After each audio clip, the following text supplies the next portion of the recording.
2015 one day বিশ্বকাপে England বধের match জীবনের সেরা মুহূর্ত। আক্ষেপও আছে এমন সংবর্ধনার দিনে সে কথা তোলা থাক।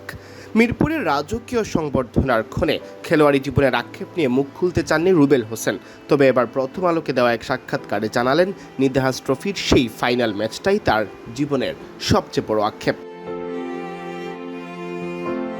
ভারত বাংলাদেশকে নিয়ে শ্রীলঙ্কার এই ত্রিদেশীয় ট্রফি আলোড়ন ফেলেছিল গোটা ক্রিকেট দুনিয়ায়।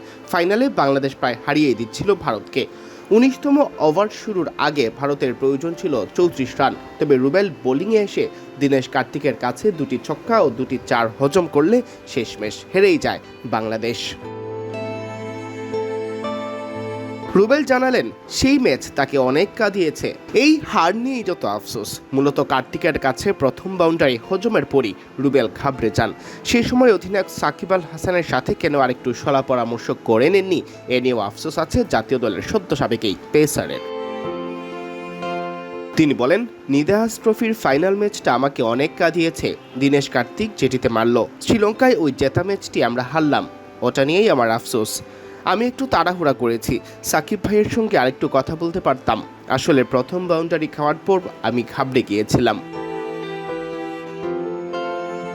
2009 সালে শ্রীলঙ্কা বোধের দারুণ এক সুযোগ এসেছিল বাংলাদেশের সামনে।